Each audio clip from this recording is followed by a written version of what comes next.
The Still Loading podcast is brought to you by the wonderful people on Patreon. Amazing people like Mike from the Old Switcheroo podcast, Sang H, Red from the Kaito and Red show, Parallax Puddles, Stephen P, Gilmer, Kevin from the Bit by Bit Foundation, Pib Extra, Melissa S, Ryan K, Matt aka Stormageddon, Doug from the Nostalgia Marcanon podcast, and Mr. Biscuits have all been wonderful enough to support the show over there. So if you would also like to get your name read at the beginning of an episode, along with a bunch of other goodies, go over to patreon.com/stillloadingpod and check out everything it has to offer.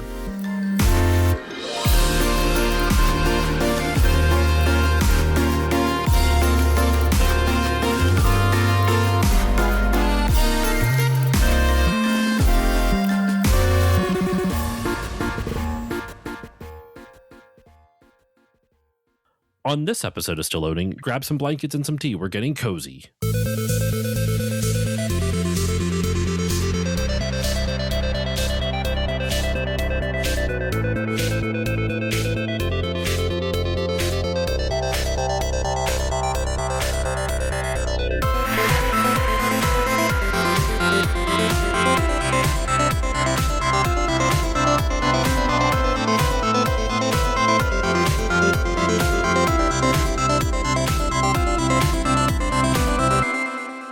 Hello, everyone, and welcome to this new episode of the Still Loading podcast. I am your host, Josh Koval, and today's episode, I have a wonderful guest for you today. We are talking about a bunch of wholesome goodness today. We are talking about the Wholesome Games Direct, talking about what it is and kind of what it's been doing over the last few years. Joining me today, someone who works directly with the Wholesome Games Direct, as well as their own podcast and video game club, called Geeks and Grounds. Today, I am joined by Jenny Windom. Jenny, how are you doing today? I am doing awesome. I'm so happy to be here. I'm so happy to have you on the show. I've been looking forward to this. I've had a busy week of not a whole lot of recordings, but I've had a bunch of sessions lined up over the last couple of days, and I was really looking forward to this one. So I'm happy that you set aside some time for this. Thank you for coming on. Yeah, of course. I'm really excited to chat with you about wholesome things and I don't know, maybe not so wholesome things. We'll see where the conversation takes us. I mean, the show can go blue every now and then, so you never know. It might start out as wholesome, and who knows where we'll go. But yeah. I think to start off, at the very least, for my listeners who don't know, this is an easy question. It's one that you've probably gotten 1,000 times, but I think sometimes those are the most important questions because for listeners who don't know what you do, what is Wholesome Games Direct, and kind of go into it a little bit. Yeah, well, Wholesome Direct is actually one of the things that Wholesome Games does. So we're an organization, a company that began just as a social media channel, like way back in the Twitter days. And we had the goal of highlighting, curating, and amplifying the games that we were most excited by, which were these gentle, joyful, just thoughtful experiences. And it was a type of game that existed, but we hadn't seen a corner of the internet dedicated to something like that. And so we began just by creating the social channels and creating a community of people who were just interested in this type of, more hopeful experience in gaming. And it grew into what now is both sort of a showcase. I don't know, platform is not the right word, but we have 2 showcases a year. One that's usually in the summertime called Wholesome Direct. We have a winter showcase called Wholesome Snack. We have a Steam sale annually every year, usually in the summer as well.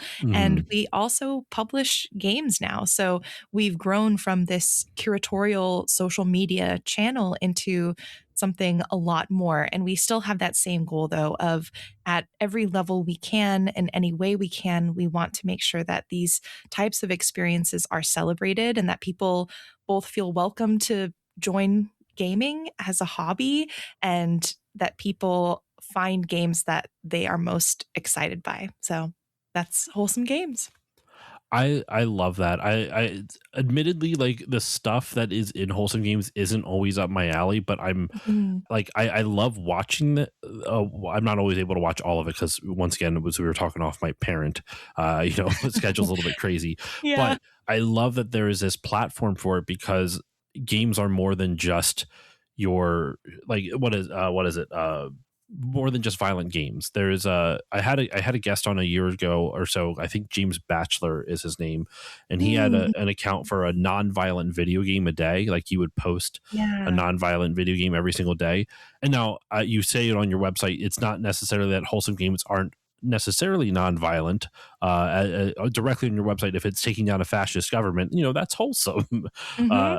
And I agree very much so with that. But I love that there is this space for this because for example, like Stardew Valley, right? Mhm. One of the best, one of the prime examples of like a cozy, wholesome type of game. Uh, my wife and I, like my wife doesn't really play a lot of games. Her and I, we played that a ton while we were doing wedding prep back in like, Oh, that's however so many years cute. ago. Yeah. That game means so much to me because it gave us an avenue to kind of like stay connected while stressed out of our goddamn minds planning a Yeah. wedding. I love seeing all the stuff that you guys post. Additionally, like it's different than what you see in the AAA space and even other indie spaces. A lot of indie spaces, it's usually kind of more, and I don't mean this in a derogatory way, but more in like Nintendo NES style experiences. Like it's very like video game experiences, and these are like really trying to go off the beaten path and try new ideas and different mechanics that you don't see in most games. It's not a platformer per se. It's not a shooter, though. Not saying that it's exclusively not those, but there's a lot more games out there, and I love that what you guys do over there highlights that. Yeah, I think what's really exciting to me about Wholesome Games and sort of what we try to look for and highlight is that all of us, there are four of us on the team at Wholesome Games, and all of us love all kinds of games. Like people are surprised sometimes to hear, I love horror games. I think they're great.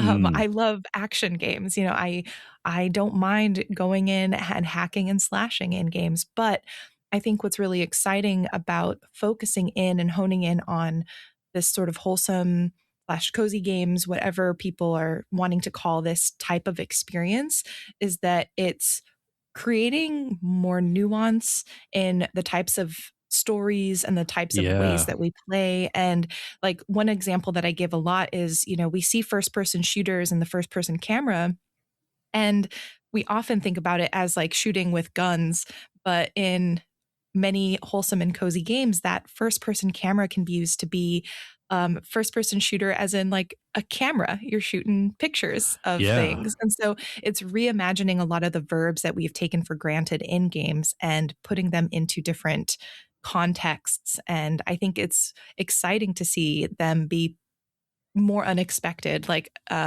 one of the actually the very first direct we did, we had a game called Ooblets that I loved because it took turn-based battles, and they Mm, still had turn-based battles, but they were dance battles. And so okay. you're not fighting to beat one another up, you're fighting just through movement, and then at the end you're just like, okay, you win because you have cooler moves and your hype score, I forget exactly what, but like the hype score beats out your hype score, and that's how the Mm. match ends. And I think that reimagining of familiarity is also what I find very exciting about this kind of game. And I think a lot of other genres are doing this, but we're obviously focusing on a specific feeling along with these sort of different imaginings of mechanics. I think this is a game way before the Wholesome game started out, but you ever played the Unfinished Swan? Oh my gosh, yes. I Yeah, love the Unfinished Swan. phenomenal game. Mhm. One of my favorites. And you were mentioning the reason I thought about it is because you talked about first person shooters. It is a first person shooter per se, but you're shooting globs of paint Yes. and coloring, like painting the world into existence, which is really cool. Mhm. I love that game so much. I should do an episode about that at some point. Yeah, Uh, that's a great one. so with Wholesome Games, how did you first get involved? Did you get in on the ground floor? Like, are you one of the people that helped found it, or did you kind of join afterwards? Pretty close. The founders are Matthew and James. They're the ones who came up with the original Twitter account and, this original social accounts. I joined pretty closely after. I feel like we were talking very early on, and the direct, which was like the first sort of official showcase that we did, that was when I officially kind of joined in through that and sort of kept going. And in terms of the publishing arm called Wholesome Games Presents, the four founders of that are me, Victoria, James, and Matthew. So we've Mm. all sort of grown together since really that first direct was kind of like the first official thing that most all of us did together. And now it's grown that you guys are part of the Summer Games Fest, right? Yeah, yep. You get It's your own been very dedicated fun. presentation. That's crazy. Yeah, I mean, shout out to, Jeff Keeley and the whole team over at SGF for highlighting and not just Wholesome Direct, but so many different indie showcases. I think it's been really cool to see him take this platform of SGF and expand it. And I'm Mm. I'm sure it helps SGF too because it adds more stuff happening that week and adds to the hype. But there is no doubt that platform that he has and attention he has and his willingness to, kind of co-share a lot of what we do has been really helpful for us and the visibility. And at the end of the day, we just want to be visible so that people can see these games and that these devs and publishers can feel like they've gotten their projects out to the world. So yeah, been really fun. That's awesome. I feel like it just also goes to show that this isn't a niche per se. Like, it is a niche in the sense that like there's specifics, but like wholesome Mhm. games, things that are looking for cozy or happy, kind of joyful vibes. It's especially in the current situation in the US, that people probably for the last couple of years, I feel like people have needed that more and more.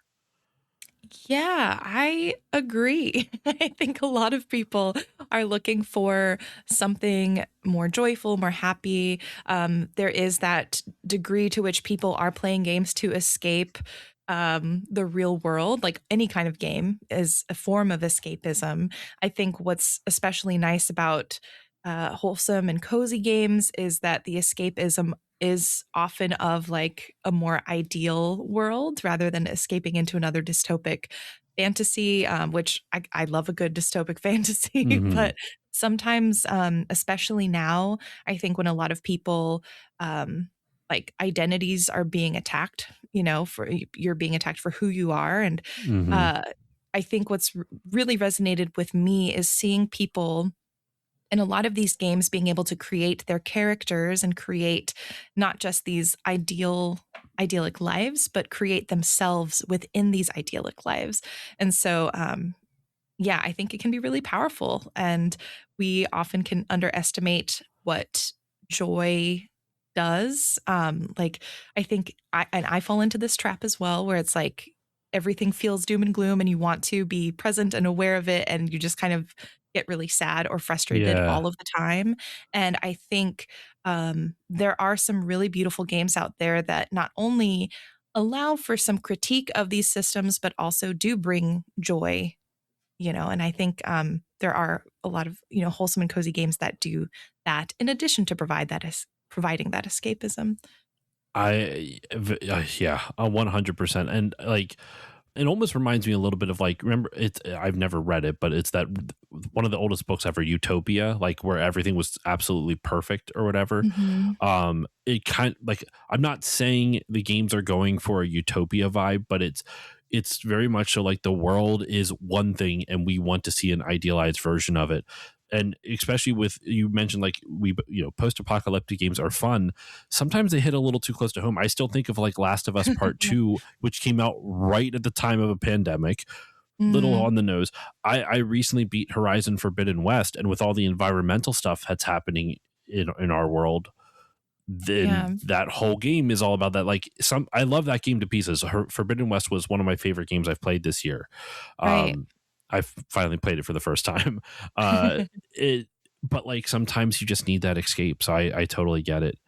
Yeah, and I think it's really important also to add to that is I think, games that are dark are great for like imagining and critiquing what's going on because you can make those connections. And I think the games that have the joy and the hope are really important too because you have to be able to imagine the future. You have to be able to imagine what's next. And I think uh, you know, video games are games. I think they're not necessarily going to change the world alone, but I think play is such an important avenue for imagining Mm, what kind of world you want. And so that's where I see like these kinds of games, wholesome and cozy games can be underestimated because they look like, oh, this is just really cute and fluffy and that's kind of it. And I think that's that is an element of them, but really they can be so powerful in imagining what a better future could look like if a player chooses to go in with that kind of intention. hmm. And also even like some games like I don't know. Would you consider like I have not played it. I've just heard about unpacking. The Yeah, would you consider that like a cozy, wholesome type of game? I would. And I think I love that you bring up unpacking because not only does it have these mechanics that allow you to take the premise of the game for anyone who doesn't know is it's a series of levels where you are moving into different homes. Or apartments or living spaces and you're unpacking the objects and placing them and sort of learning about the life of this person as they move to different spaces. Hmm. And I won't spoil what happens, but the game does have a narrative that unfolds through virtually no text. You learn it through the objects they choose to keep, where they are placed, and what is not kept. And it's incredibly powerful. And I think I could go on forever about unpacking, but I think through its design, it is absolutely cozy. It provides freedom, it provides time for players to just sit and immerse themselves in this um, really mundane task that none of us really, I think, enjoy doing in real life. Very few people, at least from what I hear, unpacking. Hmm. Nobody likes to really unpack. Like after No. the first box, you're kind of like, okay, I'm done. But in this game, this activity we don't like becomes suddenly like, this is the most ideal version because you don't have to deal with the boxes. They just disappear. You're not actually having to like exert yourself to move furniture around or, Hmm. Hmm. it's just like the ideal version of this mundane activity. So it feels more fantastical and wonderful. And then on top of that, it has a story that's really quite emotional. Like, I actually got at one point very enraged. I cried. And at the Hmm. end, you are left feeling very hopeful for the future. And to me, that is an epitome of a wholesome game because it also doesn't take you through just good things. It takes you through some really uncomfortable things that happen, but in a very Yeah. gentle way. And that's why I wanted to check on unpacking because I wanted to bring up I would have assumed the fact that just because a game's wholesome doesn't mean it doesn't challenge you in some way emotionally. Hmm. Yeah. And I've made this point on a previous podcast episode. So for listeners who've heard this already, I apologize, but I think it applies here. Is that one of the things like when you go to school I went to school for game design and simulation, and Hmm. one of the things they teach you in it is like, and you read in articles that one of the reasons games are so great for kids, within obviously reason, is that it gives kids a safe place to fail and Hmm. and try again without massive repercussions. It gives kids who play Mario a whole bunch and they die 1,000 times but they keep on going, it teaches you perseverance and stuff. But Hmm. what I love about kind of more wholesome games, and not just wholesome games but other games that kind of break from the normal, I would say, what you would consider a quote unquote video game, like capital V, capital G video game, Yeah. like what people stereotypically think of a game as. And when some games break from that, it gives players safe places to fail at emotions. I think of Mhm. I brought it up in the Grease episode I did with No Small Games, where like Grease gives you like a safe place to feel loss and sadness and Mhm. grief and the loss of a loved one. Spoiler alert. Um, very minor one. You still play the game, play Grease. It's fucking beautiful, but Yeah. that game gives you a safe place to feel those emotions without actually having to hopefully go through what it is trying to replicate. So when something inevitably does happen, you have some type of almost like emotional muscle memory to Yeah. to help work through the real life event that you've had practice with in the video game.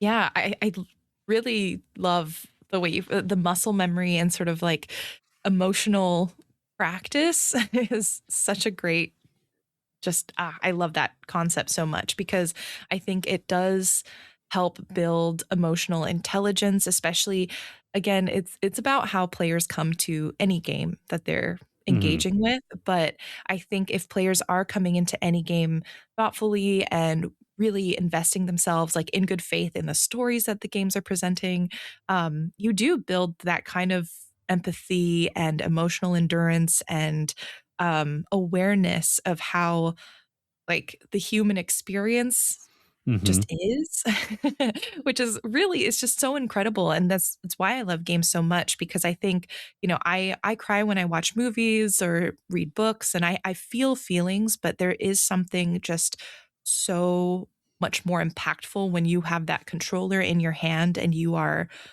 physically manipulating this Hmm. character, going through these motions, whether it's a wholesome game or whether it's, something more intense. I think also a lot about Celeste, which is Oh, I feel yeah. like not something people would typically call like a cozy game, but to me it is wholesome.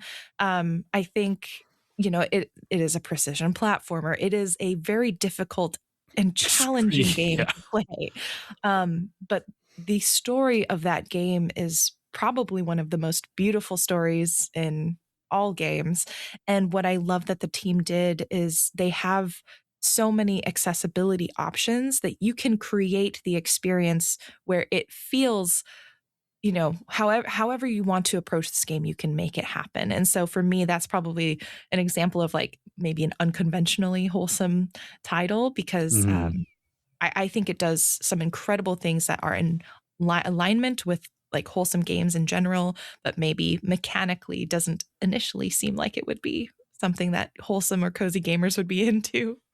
Well, I think smartly on the Wholesome Games website, like I said before, you state that like there is no textbook definition of wholesome Yeah. or cozy because it is very subjective, first of all. But second of all, like I agree with you on Celeste. Like I actually, I love Celeste. It's one of my favorite games of all time. I think I did an episode on it with Matt Storm a few years ago and my friend Ryan Kern. Yeah. And one of the points we made about it is like I think that game, in terms of marrying gameplay to storytelling, where the one reinforces the other, I have not seen a game do it more perfectly than Mhm. Celeste, with Yeah. its themes of mental health and self acceptance and all this other stuff. Like I'm happy they have the accessibility options in there. My hot take is that I feel like you are doing yourself a disservice by turning them on, only because that like the whole purpose of the game is understanding how freaking hard it is to deal with mental health struggles, and by playing through the crazy difficulty of the game, kind of like I don't know, it's like one in one with me. But with that said, I understand not everyone is going to want to bash their head into a thousand walls, bash Celeste's head, or yeah, I forget. Yeah. Well, and to gently push back as a very like as the person who needed a lot Mm, of those options to complete the game, like even with a lot of the options turned on, I still struggled. it's a So, tough game, man. yeah, and so what I appreciated was that those options I agree that the challenge, kind of like Cairn, which is another mountain climbing game that came out recently, I think the challenge is part of the point, but I think your skill level challenge may be different than my skill level Yes, challenge, and I think that for brings up sure. that's an excellent point because it you are able to set what is challenging for you in that moment, Mhm. right? Yeah.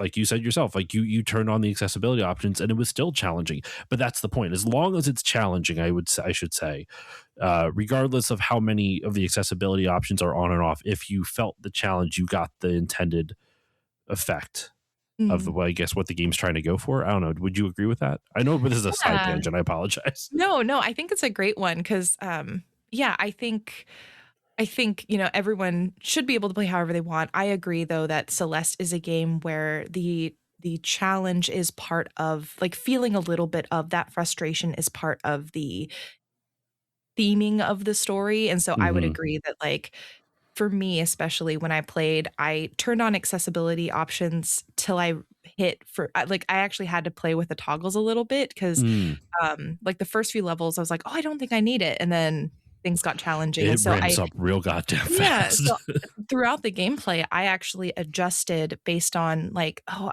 do I feel like it's too hard, like impossibly hard? Where is that boundary for me?" And then I'll turn on a few options. Does this feel too easy? And so it was actually quite like very fluid thing for my first playthrough. And what I feel like is also fascinating, and this is another, I'm just going on this No, tangent, but by I all found means. Celeste fascinating for me because I played through it the first time, had a bunch of like the accessibility toggles by the end mostly turned on. um, but it incentivized me and the ability to complete it at my own level allowed me to appreciate the story and feel Mm. so invested in the game that I ended up replaying it and practicing so I could play it without most of the accessibility options. I was able to now I can play it with stuff turned off. But it was only because I was able to get through it that first time with the accessibility options Yeah. turned on. So that is why I am a staunch advocate for use as much as you need to get through and Mhm. appreciate a game because that's the important part for No, me. I agree, and I appreciate the pushback on that, like, Yeah. because that brings it that brought a different perspective than I had heard previously. Yeah. Um, so to move on though, because we've gone away from the wholesome games topic a little bit, but let's be real, Celeste is so good. Who we could Yeah. spend hours It's talking about it. so, so good. Um, what is the curation process like for each direct, or for whether you're doing the wholesome snack or the wholesome direct? um Mhm. is it, how much of it is you as a team seeking out games, and or versus how much of it is them pitching you games? I mean, what's interesting is how much the curation process has evolved over, the last 5, 6 years, 6 years now. Oh my gosh. Where the very first direct we did, nobody had heard of, well, they've heard of the social channels, but we had never done a direct, we'd never done a showcase, and we entirely had to reach out to teams and say, hey, do you have anything? We'd love to include you if you'd be willing to give us something cool to include. And at this point now, fast forward 6 years, we have a form and it is almost entirely submissions that come to us and pitch essentially what they would like to submit. Mm, With the exception of we do keep an eye out for games that are highly anticipated by the community that we have discovered that we're excited about, and we'll definitely reach out to teams and do these gentle reminder like, hey, submissions are open if you have anything you'd like to mhm. submit. We'd love to be considered. So it's definitely more submissions coming to us at this point now, which is really like I don't take it for granted at all that devs are excited and wanting to participate in these shows so much that they are pitching to us. It's huge, and yeah, I it boggles my mind all of the time, and I appreciate it. But we also still mix in, maybe 10% of us reaching out to teams that we would like to hear from and kind of just giving them a gentle reminder the submissions are open. How much conversation between the team happened? I mean, well, that's a dumb question. It's a lot of conversation, but in terms of like when it's deciding which games get put into which, like do you, are there like how many disagreements you have to work through? Like, I'm not asking for like a hard number or anything, just out of curiosity, like when there are disagreements, how does that work out, I guess? Like, is there a lot, is there a lot of back and forth? Like, I feel like the curation for how many, like, especially with how loose the definition of wholesome slash cozy game is, like, I feel like there has to be a lot of back and forth with this. There's when I think about it, I feel like there isn't as much. I wish I could say like, "Oh my gosh, we have the We hate most." each other. Yeah, the debates end in us just, like, flipping our tables and getting off the call so mad, but no, we really, it's a very smooth process at this point. I think we're lucky because we have been working together for, half a decade now. I think we, as a team, the four of us, all have aligned pretty closely on, you know, we think the definition of wholesome and cozy is very, very broad. But when we think about for us as a brand of wholesome games, we have tuned that in for us pretty closely, I think.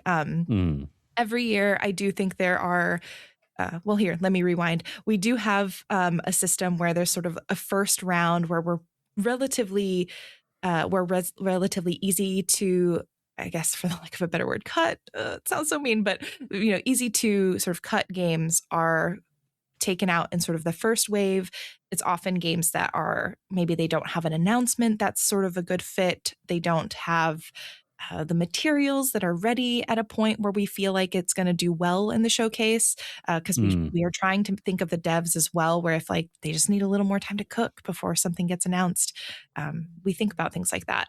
And mhm, usually, what we do is we have sort of a star system where we're kind of giving essentially stars or points or to games, and we're individually looking at them, seeing where we lie as individuals, and then comparing what we think as a team.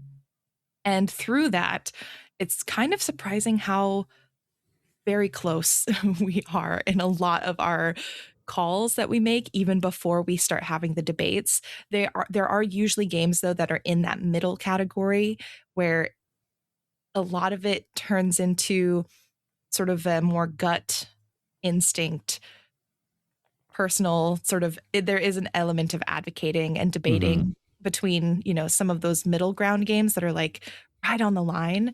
And that does come down to personal tastes and preferences. And I think that's the beauty of curation, where if you find a group that is curating games and you like their taste, that's like exactly what you want is that gut feeling. And that's kind Yeah, of what ends up happening. Yeah.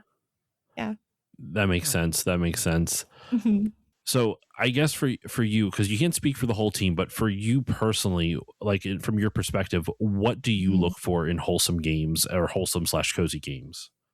That is a really great question. I think there are a couple of things that I look at, and this all happens kind of simultaneously.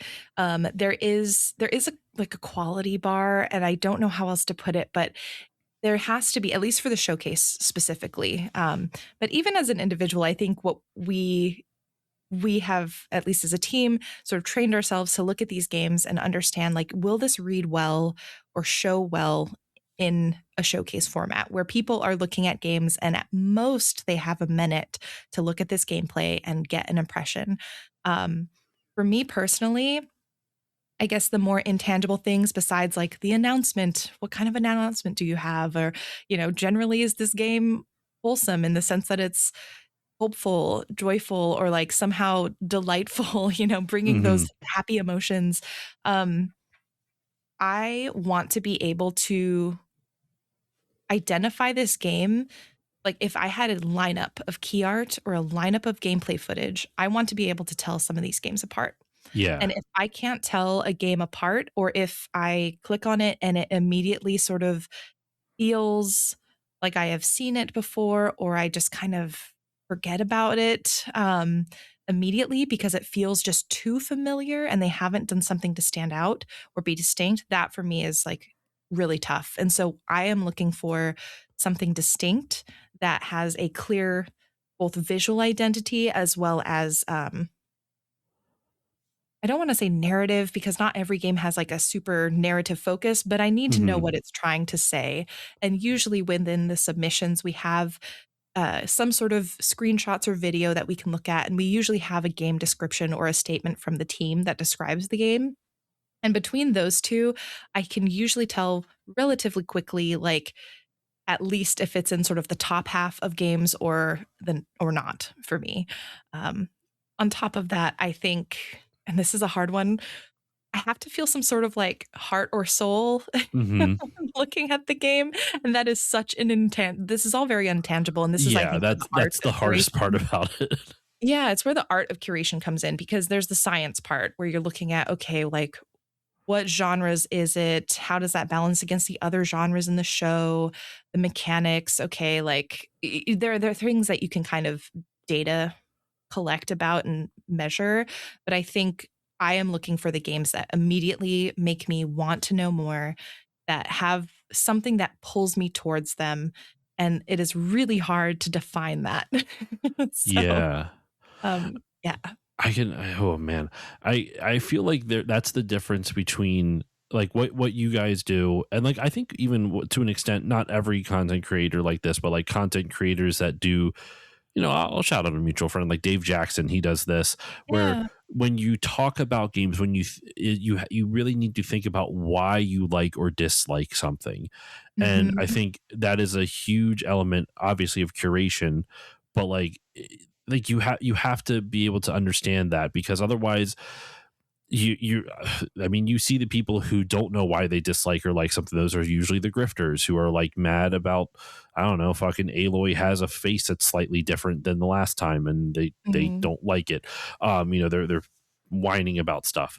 um but they don't actually know why they like or dislike something. They're just Mhm. regurgitating things. And I think like to be good at a job, which clearly like what you do and what Wholesome Games does, is you take it seriously. Like you look at like just going through that criteria that you mentioned, like, oh, is this too similar to something we've already shown? If we place it here in the direct, is it going to get lost in the crowd? Like so much, there's just a lot of thought put into it. And I think that's like an weirdly, as obvious as it sounds, like think about the games you're talking about.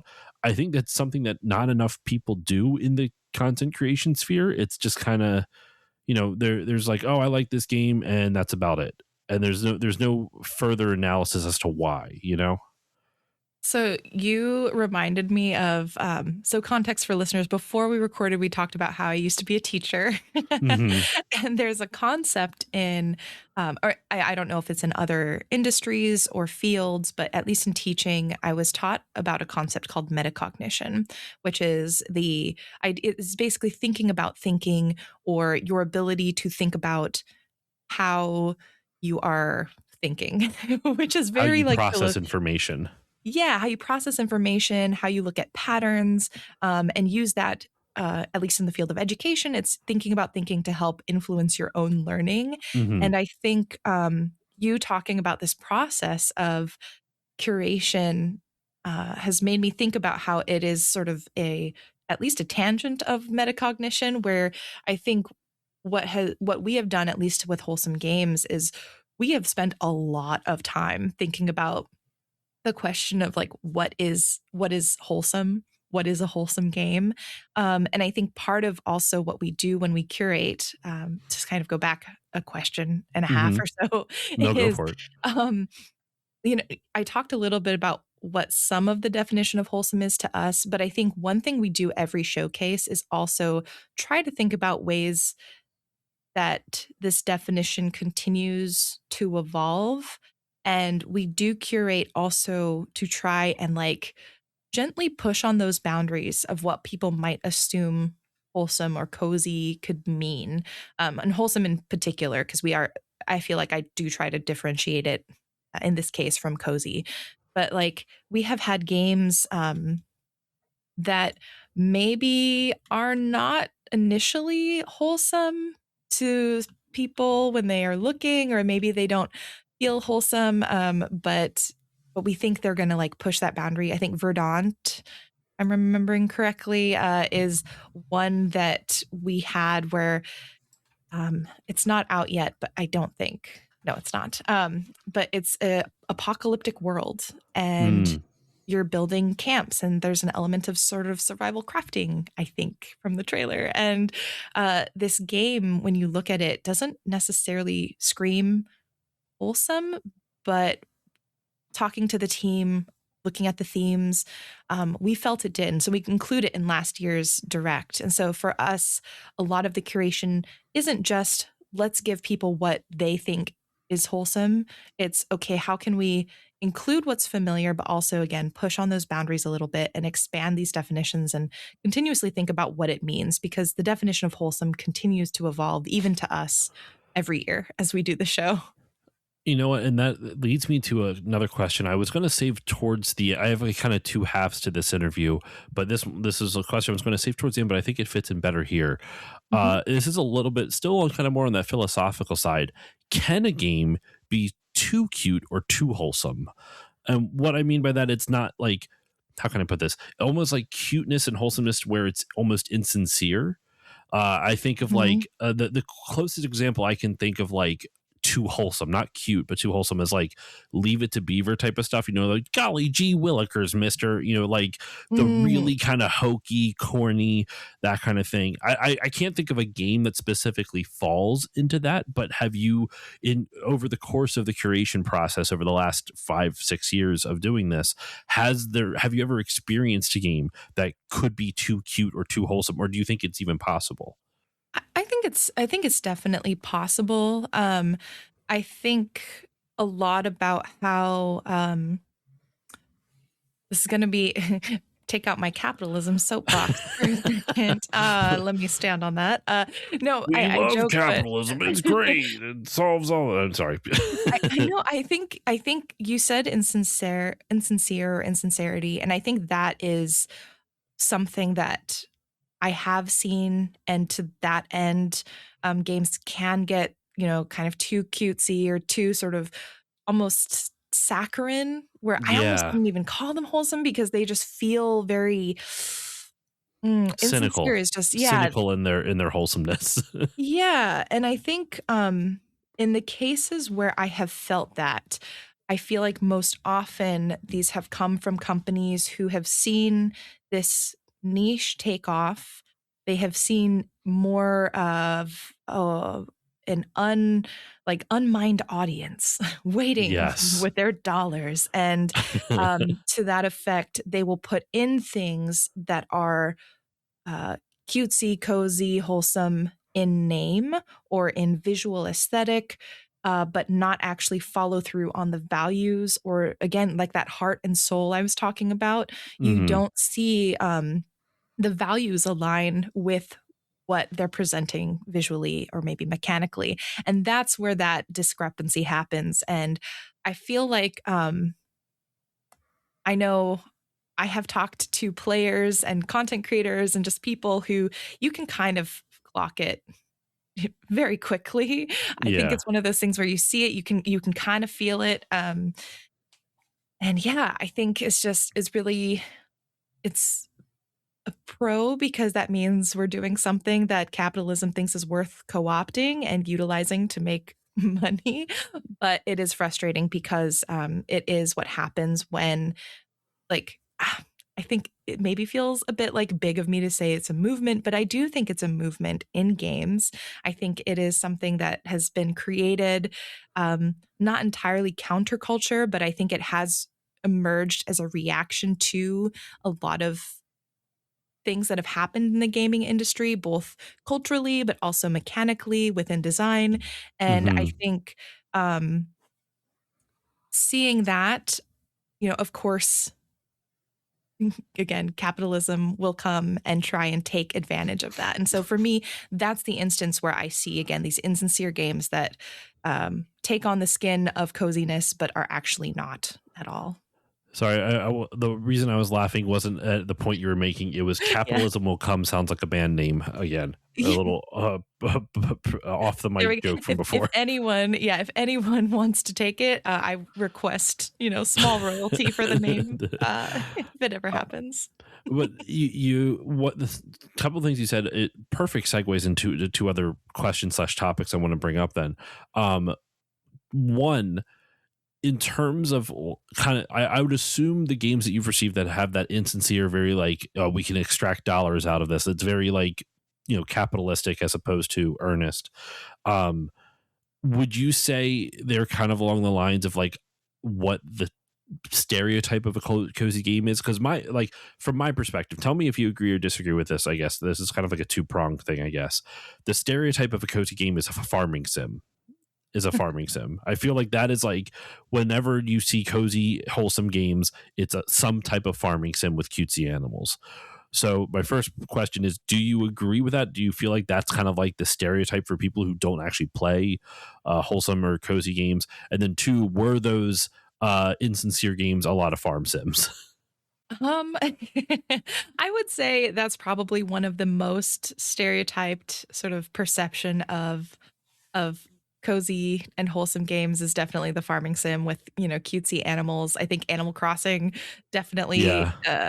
between Animal Crossing and like Stardew Valley, I think uh, people who are not sort of within this niche have definitely put those together in their heads, and that is kind of what they think. Um, Now, Pocopia probably is also helping add to that Hmm. perception. I love Pocopia. I'm not saying because Pocopia is bad. But it is in a Yeah, sim. It's like Animal Crossing, but Pokemon. yeah, I think, people who are unfamiliar probably and to their credit, I mean, if you aren't within the zeitgeist of a lot of these games, which are often very tiny indie titles, you probably have only seen Animal Crossing or maybe Stardew Valley. Unpacking has gotten out there because that's just absolutely blown up and it's on mobile in a lot of places. But I think, um, I have to remind myself, especially because I talk to so many people who know a lot of these very niche titles, but a lot of these games are still relatively unknown by the wider public, especially compared to like Yeah.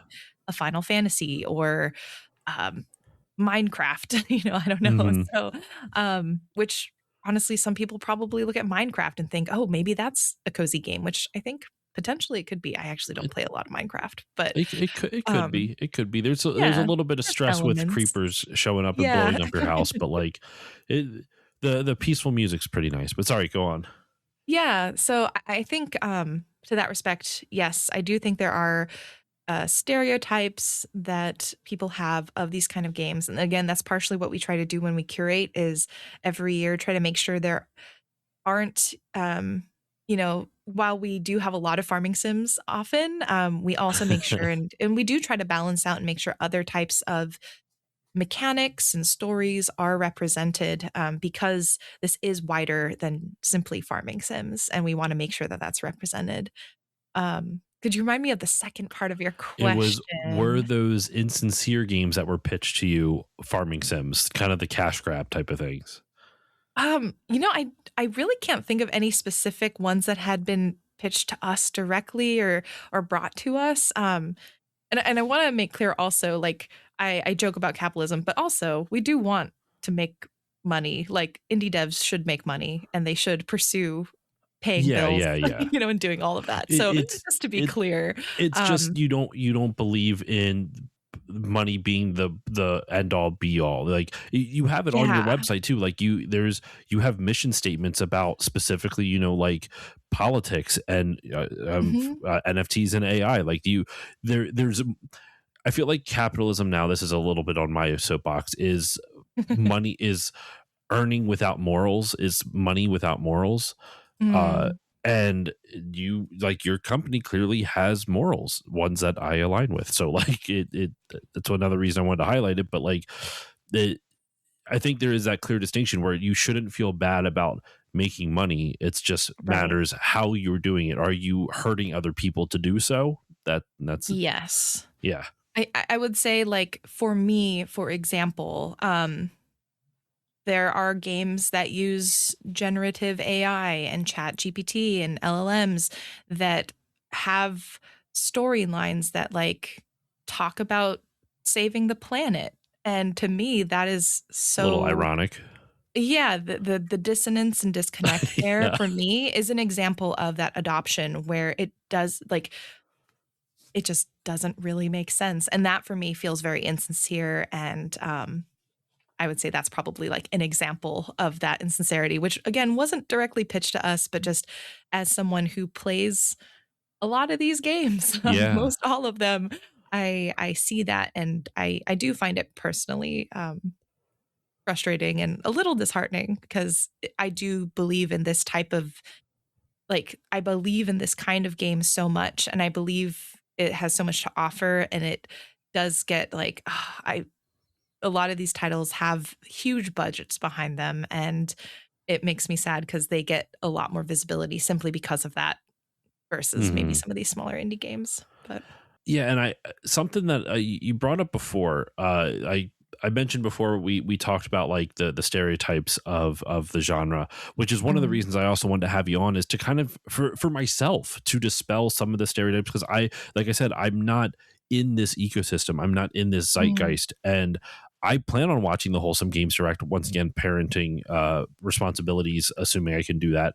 Um, but like because there's games on here that like I've watched tidbits of previous ones and have enjoyed what I've watched, and this is something for me to expand my horizons because I kind of similar to you. I think video games are such a powerful medium for so many things, and I think one of the points you made about how like wholesome and cozy games are the rise of their popularity is a response to, in all honesty, stagnation with the AAA industry. Like, uh, I love the Horizon games, but like Sony first party games, you're almost guaranteed to have like a third person action game that's either open world or art with RPG elements or something like that. Like it mm, feels very samey. And I love a lot of the games. I love, I haven't played the new Spider-Man, but I love Spider-Man, Uncharted, and freaking Last of Us, and Horizon Zero mhm, Dawn, and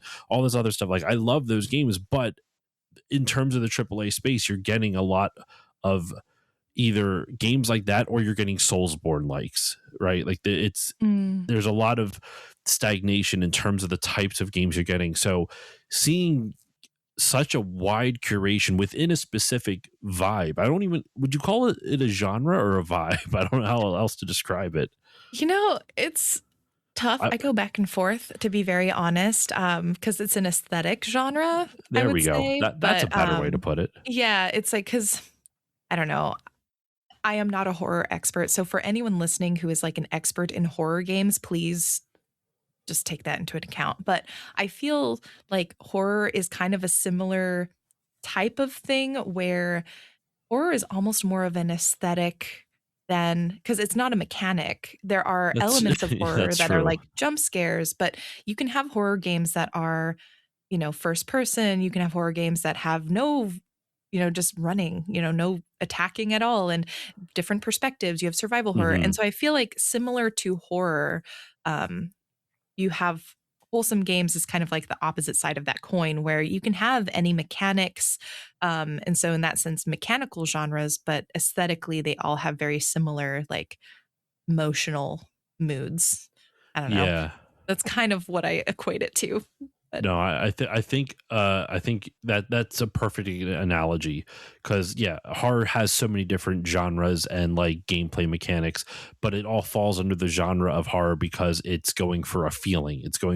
It's what it's trying to make you feel. And wholesome games, mm, I would say by that definition is a genre because it's mhm, wholesome cozy games are going for a specific feeling or trying to exude from you a specific feeling. And I yeah, I think you kind of hit the nail on the head with that one.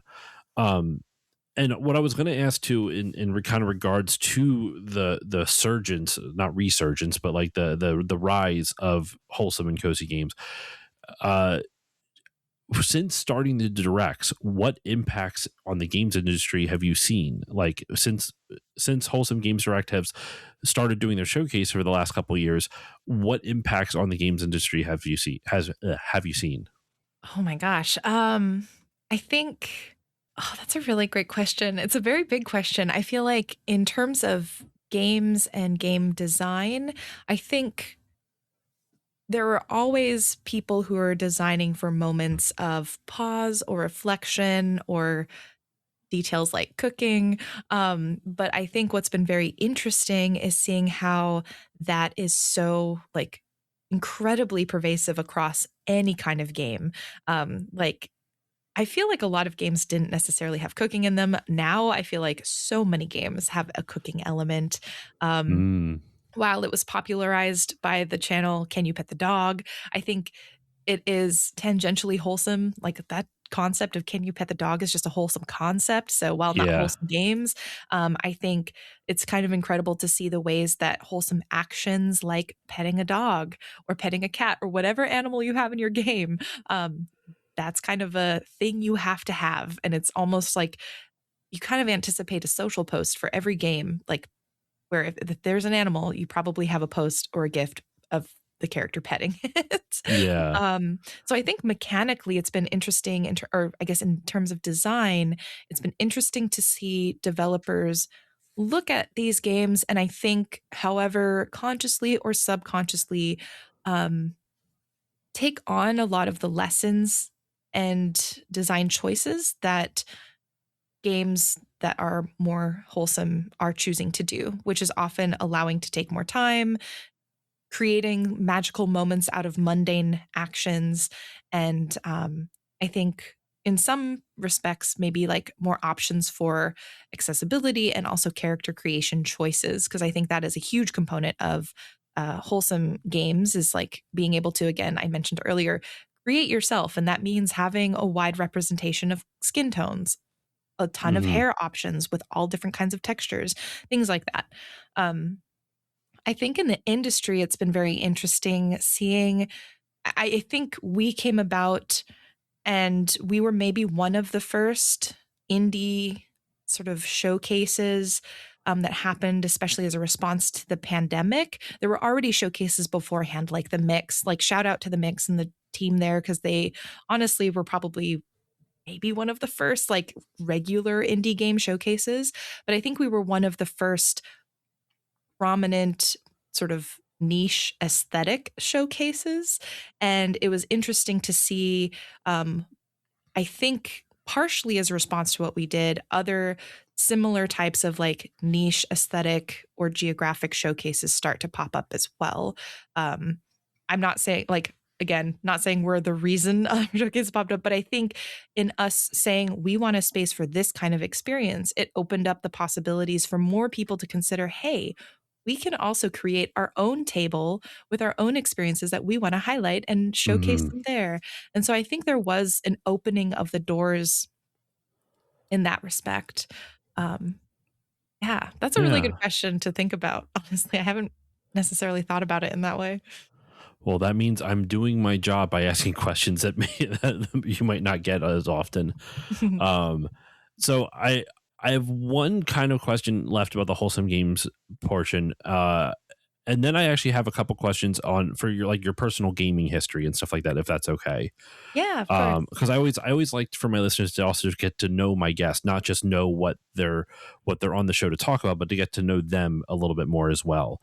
Mhm. So my last question though for the Wholesome Games Direct, and of course we will shout out Wholesome Games Direct again at the end of the episode. But what are some things that you are able to talk about that you're looking forward to? And if there's nothing you can talk about that you're looking forward to, what are some previous Wholesome Games Direct games, games that were done shown showcased in the Wholesome Games Direct? That you really enjoyed, or something that you would love to like highlight? I am always so nervous of accidentally breaking some sort of embargo. I will just talk about previous directs By all means, by all because means. I Well, you know what? At won't the very triple least, check. when is the next whole? 'Cause for my listeners who may not know, this episode will be out before the next one. When is the next Mm. Wholesome Games Direct? Yeah, that's a great question too. It'll be on June 6th at 9 a.m. Pacific, noon Eastern, and we'll be broadcasting on our YouTube and Twitch channels. If you go to wholesomegames.com, you can find everything there. We'll also be, co-broadcasting, SGF folks and Twitch. There's going to be other co-broadcasters as well. So you could probably go to your gaming news platform of choice and see if they're doing that there. But wholesomegames.com is where you can go for all of the information about the showcase. That's again on June 6th. Okay, and so then before we go into the personal stuff, what were some previous games from previous directs that are some of your favorites or that you would like to highlight? Um, I think one of the first that comes to mind for me, because I was just such a huge, like major personal fan of this game, prior to it being in the showcase, and it was like the one I really wanted to get is Fields of Mystria.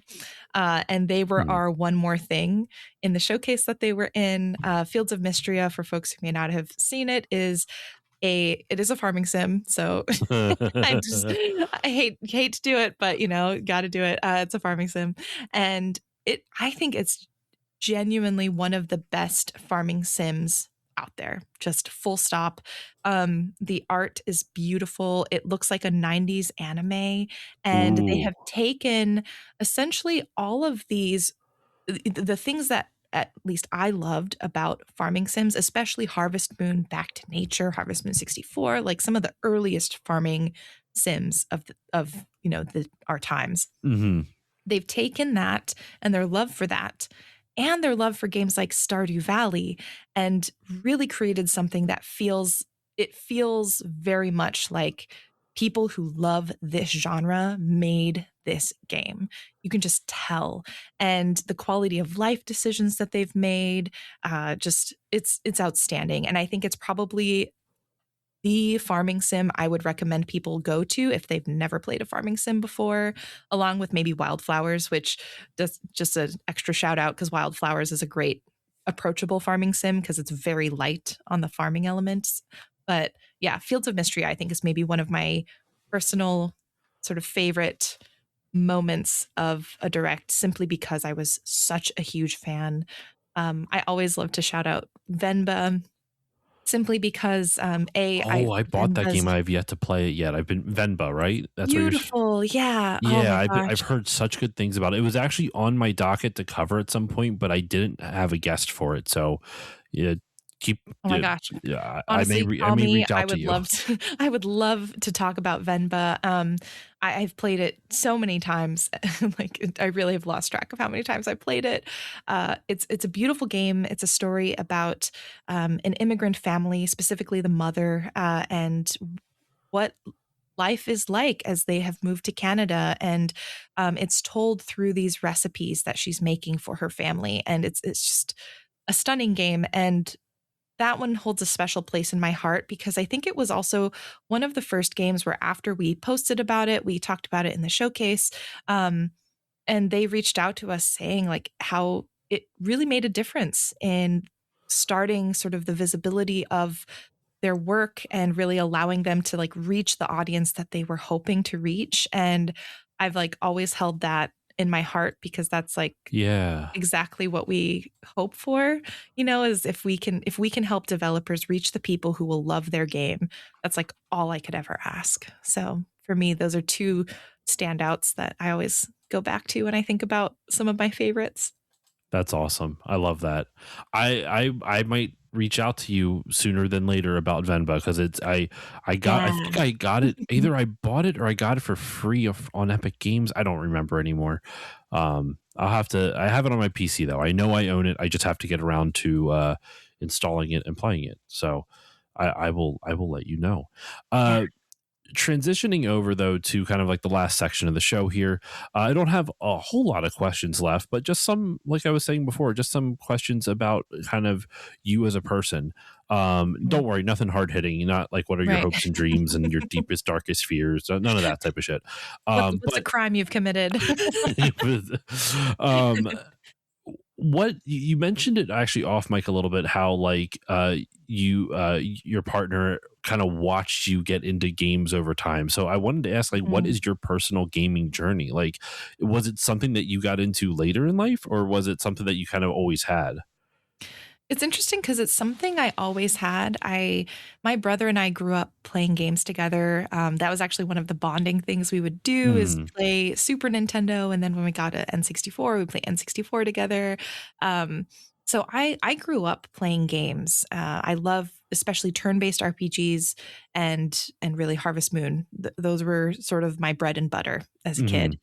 And when I got to college, while I still played games, I was still primarily like a Game Boy sort of Hell was my yeah. primary console. Yeah, like Hmm. Game Boy Advance, 3DS, moving through the Game Boy lineup here. But I felt like as far as other consoles went, I just felt like that was the era of Destiny and Gears of War, and a lot of people were playing online, and a lot of it was Yeah. just not really what I was looking for. And so I thought gaming was kind of done for me. And after college, I had kind of randomly downloaded Steam and I was checking out just like random indie games. And that's when I kind of got brought back into the fold was through Mm, indie games and discovering that. And so what's been really cool is that, my partner, he's always known I've been into games, but I think it's been interesting because he saw me really just fall back in love with yeah. games after college and as we were, doing adult life things and doing starting careers. I was not in games initially. I was in, education, and at the time I hadn't spent a lot of time playing games, but I would come home and I started playing PC games. And so it was also kind of the first time I started playing PC sort of Steam titles versus console. So yeah. Now, what you touched on it a little bit earlier when we were talking about the direct, but what other genres or types of games do you gravitate towards? Like, obviously, we've talked a whole bunch about the wholesome and cozy games, but what other games or genres do you play most often? I guess besides the wholesome cozy stuff. Yeah, I love a turn-based RPG. Like Earthbound is one of my favorite. I especially give me a turn-based RPG with pixel art and quirky weirdo characters. Hmm. That is I am content. Like Earthbound, honestly, like if anything is an Earthbound like, I will instantly pick it up and at least give it a try. Um yeah, so that for sure. Final Fantasy, while not like Earthbound, it's I love Final Fantasy. Even though we've moved away a little bit from the turn-based RPG elements, I have grown up with that Just a little. series. But did So Octopath kind of bring you back? I know that's not oh Final yeah. Fantasy, but it's yeah. Yeah, no, like Octopath, I really love anything in that realm, like Final Fantasy realm. Hmm. So definitely Octopath, huge, huge plus for me. Final Fantasy Tactics, getting that re-release. Was it last year? Oh my god, so happy. Yes, it Was was it earlier last year. this Yeah. year? Yeah, no, it was this last year. That was super exciting. So yeah, I love a good turn-based RPG, especially like bonus points if it's like an Earthbound. Like Undertale, genuinely one of the best. Undertale and Deltarune for me is like catnip. I love those games. See, I still have Um, not played either of those. It's funny. I recently reviewed. I got a review copy of a book from Nadia Oxford, and she has a whole chapter dedicated to Undertale and what it does for like game storytelling. oh Um, my gosh, I would it's love to read that chapter. the book is called. I mean, the listeners will hear it. When does this actually? When does this come out in comparison? I should check. This might come out after that episode, so it actually will kind of work out anyway. I'm gonna have to double check because I can't remember anymore. Yeah. Um, but while I'm looking that up, yeah, it's a book called "From Pixels to Prose: What Video Games Taught Me About Storytelling," and actually, that is next week's episode. That is next week's episode. Oh, So yeah. yeah, next week's episode, I interviewed Nadia Oxford about her book From Pixels to Prose, and really great book. Highly recommend. You will hear me gush about it in the episode when I interview Nadia. It's a good one. I actually had to skip most of the chapter because there's spoilers about Undertale, so I had to jump ahead, Oh, unfortunately.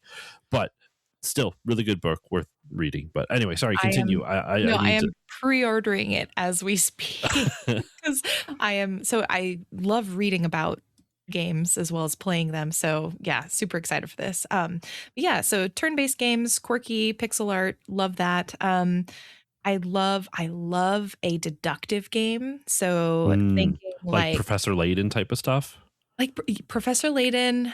I also love like note-taking deductive games. So Oh, that actually, like that's more Outer accurate. Wilds, Mm. Oh, Blueprints, Root Trees Are Dead, things that require you to take notes and like think real hard mhm. outside of the game.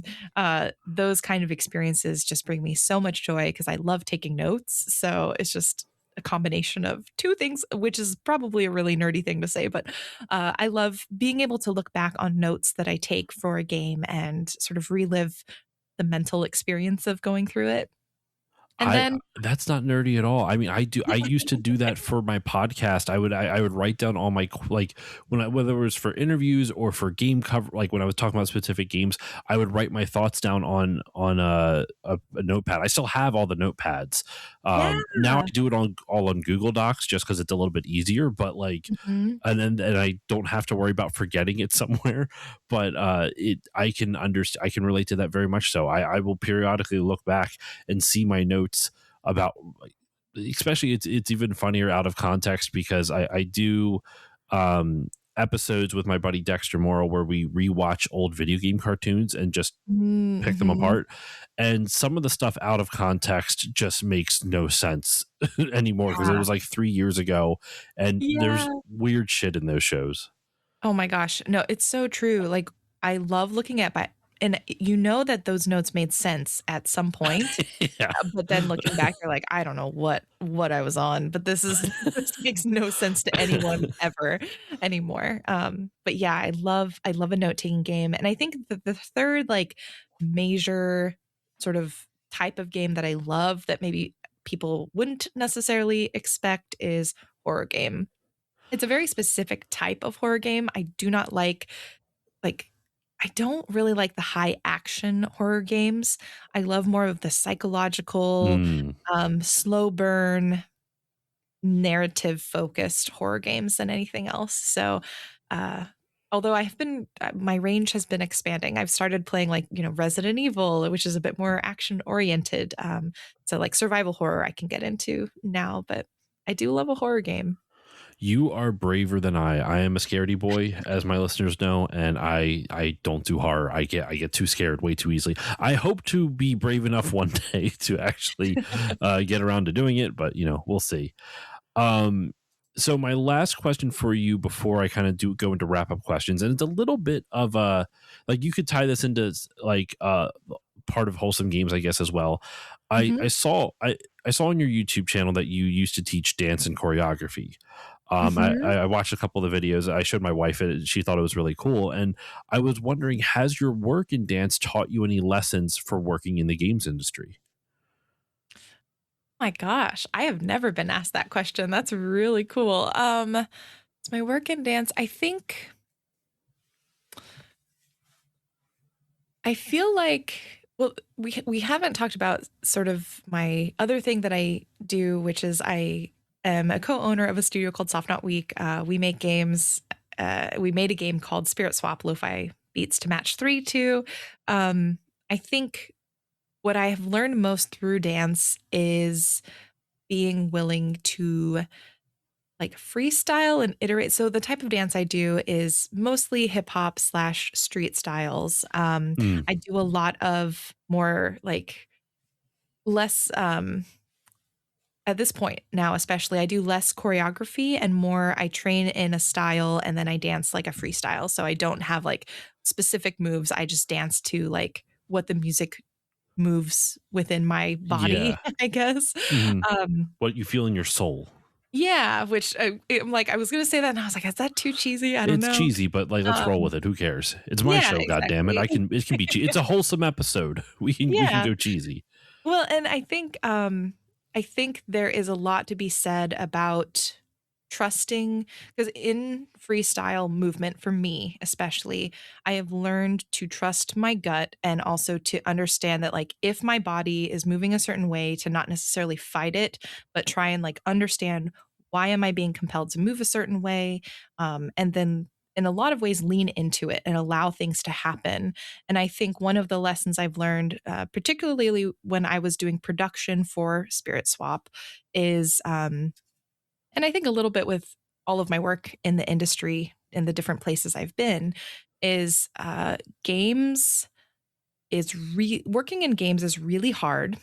And Mhm. a lot of times I think people come in with a plan and plans almost never go as planned. They never like What are you so talking about? rarely, The so best rarely. laid And I think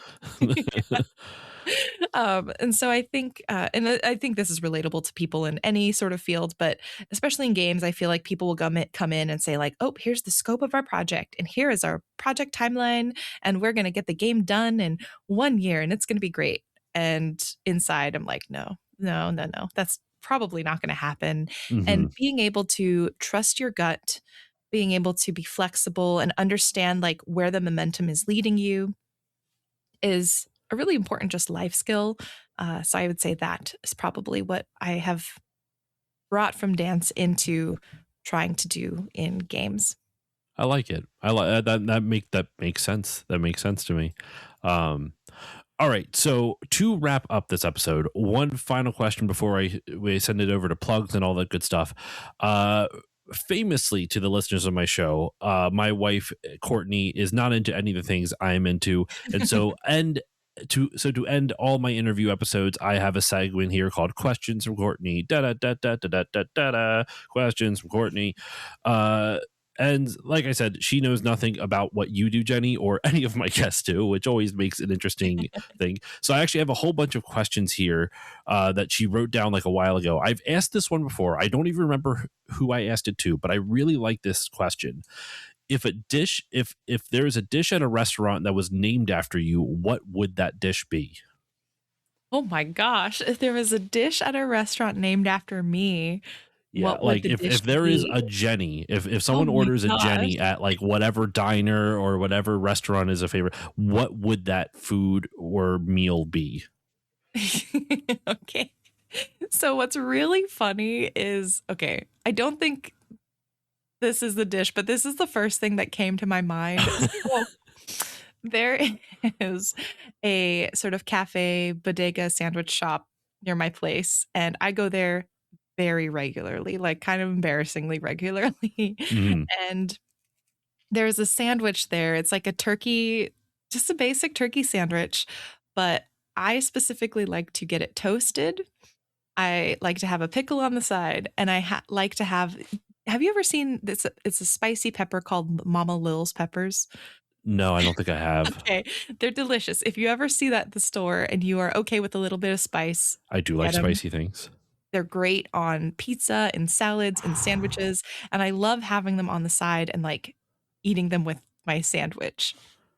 So And so is it just turkey and bread, or is there it's like like anything? it's like a turkey, lettuce, Okay. cheese, it's got, like, the basic fixings, but, uh, I love adding the spicy peppers on the side along with a pickle and getting it toasted, and these are, like, all the little additions that I ask every time.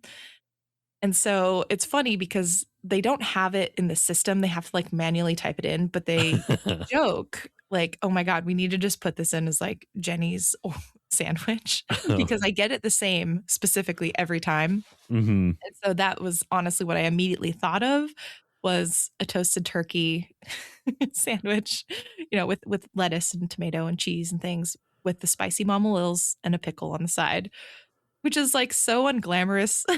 Hey man, like Not cool, but that is better than anything. Mine would probably be because I'm from the Philly area, so we don't call them subs, we mhm, call them hoagies.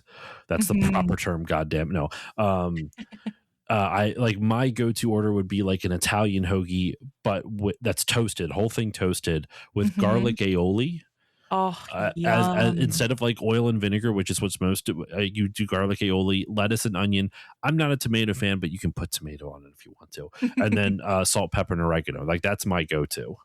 I am getting so hungry right now. I think if I had to pick a favorite food that I would love to have named after me, I would love to have, uh there's a Korean stew called kimchi jjigae, and it's Mm. actually where my personal content creation handle, Kimchika, came from, was kimchi, because Oh, I okay. love, love, love kimchi, and, I think if I wish kimchi jjigae was like a version of that would be named after me, but I think the reality is what first came to my mind, which is this very specific turkey sandwich order that I get all of the time. I mean, you don't have to let that dream die, Jenny. You can start experimenting with different kimchi and then come up with That's one. true. Yeah. By the next time I come here, I'll have a more cool answer to that question. Don't be rude to yourself. It was a good answer. Um, all right. So we're gonna wrap up this episode. Jenny, thank you once again for joining me. This was a really fun conversation. I'm happy I got to have you on the show. Um, for my listeners, first off, obviously, Wholesome Games Direct coming out June 6th, 9 a.m. Pacific, correct? Noon Eastern? Yes. All Yep, right. that's correct. So go to Wholesome Games, wholesomegames.com is what you said? Mhm. All right. Yes. Yeah. Good. Look at me remembering things. Please go check it out there. But Jenny, for my listeners who want to find you online, if you're to be found online, where can the good people find you online? And what would you like to promote? Feel free to promote anything. Yeah. Anything. Oh my God. Turkey sandwiches. Turkey sandwiches are awesome. Lil Mama's, or not Lil Mama's. Is it Lil Mama's Peppers? I do want to highlight Lil Mama's Peppers. They are very good. Not sponsored, hashtag not sponsored. But more seriously, I guess. So you mentioned my game club, Geeks and Grounds. It is a monthly game club. It does work like a book club, but instead of books, we play one video game a month. And I was a teacher. I really just love encouraging people to play more thoughtfully and intentionally, but still in a very fun way. So that's what we do. You can go to geeksandgrounds.com to look at the games that we're playing this year, as well as see the newsletter that I send out every other week. There's a podcast episode that goes with the newsletter. And we also have a Discord where there's a thread where we specifically discuss the game and also just, other life things. And yeah, it's my passion project. I really believe in encouraging people to engage with media thoughtfully, but I also don't think it has to be like so academic that it dissuades you from, again, having fun. So it's hopefully a happy medium between the two. And if you'd like to see just general content from me, like Let's Plays, and if you want to dig into the archive and see some old choreography videos as well, that is at I'd say YouTube is the best place for that. My handle is Kimchika on YouTube. I have a Twitch. I don't really stream there. So YouTube is probably the best place to find all of that other content. And I think that is it. All right. I will include links in the show notes to everything, as well as your social media and all that good stuff. As for myself, you can, for anyone new here listening, you can find me on Blue Sky at stillloadingpodcast.com over there, on Instagram at stillloadingpod, on Twitch at stillloadingpod, where I stream whenever the hell I feel like it or am able to. It really just kind of depends on what I'm feeling. If you like the show, if you liked what you heard here and you want to help support it, the easiest way to do that is give it a 5-star rating or review on whichever podcasting app you use. It helps more people find the show. And you know what? Sometimes I say it pleases the algorithm gods, but I think more apropos for this episode, it makes me feel warm and fuzzy. And I like feeling warm and fuzzy. So please consider doing that. It really helps people find the show. If you really like it and you want to help financially, I do have a Patreon, patreon.com/stillloadingpod. For $1 a month, you get all the episodes a little bit earlier with better audio quality, as well as access to patron voting rights, which help guide the direction of the show. There should be a poll happening soonish by the time this episode comes out. I want to say it's probably going to be happening in June at some point. I don't know what the topic's going to be, but there's going to be 4 games up and my patrons will help pick one. So that's all at the $1 level. For $3 a month, you get everything I mentioned prior, plus patron shoutouts, which you heard at the beginning of this episode.